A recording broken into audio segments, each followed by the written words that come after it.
Assalamualaikum warahmatullahi wabarakatuh. Perkenalkan nama saya Latifah Rizky Aunila dengan NIM 1030123000454.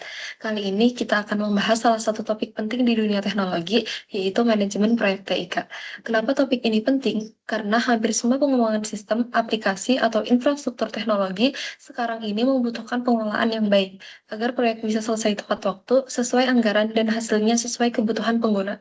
Seringkali proyek gagal bukan karena teknologinya buruk, tapi karena manajemennya kurang terencana. Nah, disinilah peran manajemen proyek TIK jadi sangat krusial. Jadi, apa sebenarnya manajemen proyek TIK itu?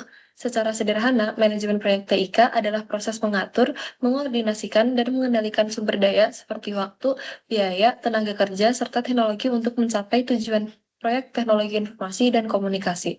Tujuannya adalah memastikan proyek dapat diselesaikan secara efektif, efisien, dan memberikan hasil yang diharapkan. Misalnya, saat sebuah universitas ingin membuat sistem informasi akademik, maka tim proyek harus merencanakan anggaran, menentukan durasi, membagi tugas, dan memantau perkembangan proyek hingga selesai. Semua itu masuk ke dalam ranah manajemen proyek. Lalu, apa sih yang membedakan proyek dari kegiatan operasional? Proyek bersifat sementara, artinya punya awal dan akhir yang jelas. Tujuannya spesifik dan hasilnya unik. Misalnya membangun sistem baru atau mengembangkan aplikasi tertentu. Proyek juga memiliki keterbatasan sumber daya dan seringkali menghadapi resiko karena ada ketidakpastian dalam prosesnya. Sedangkan kegiatan operasional bersifat berkelanjutan.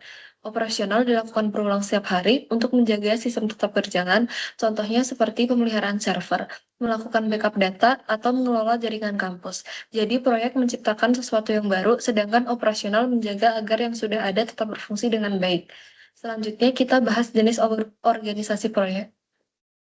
Dalam dunia manajemen proyek, ada tiga struktur umum yang sering digunakan. Yang pertama adalah organisasi fungsional. Di sini proyek berjalan di dalam struktur departemen, artinya semua anggota tim tetap berada di bawah manajer fungsi seperti manajer TI atau manajer keuangan. Proyek bukan prioritas utama, hanya bagian dari pekerjaan rutin. Yang kedua, organisasi matriks. Model ini menggabungkan dua jalur tanggung jawab, yaitu manajemen proyek dan manajer fungsi. Jadi anggota tim biasanya bekerja di proyek, tapi tetap punya tanggung jawab pada divisinya masing-masing. Dan yang ketiga adalah organisasi proyek.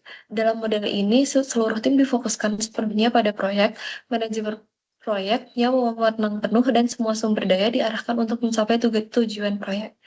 Sekarang kita masuk bagian inti, yaitu proses manajemen proyek. Secara umum, ada 5 tahap utama yang harus dilalui.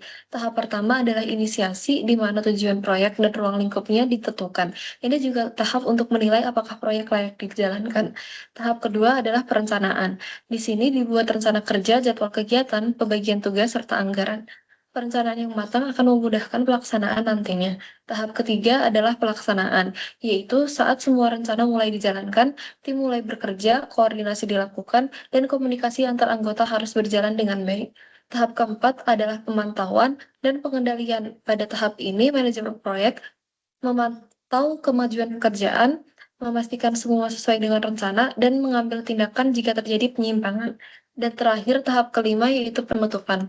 Tahap ini meliputi evaluasi hasil, dokumentasi, serta serah terima proyek kepada pengguna. Setelah itu, proyek dianggap selesai. Bagi kamu yang ingin berkarir di bidang ini, ada banyak sertifikasi yang bisa diambil untuk meningkatkan kompetensi.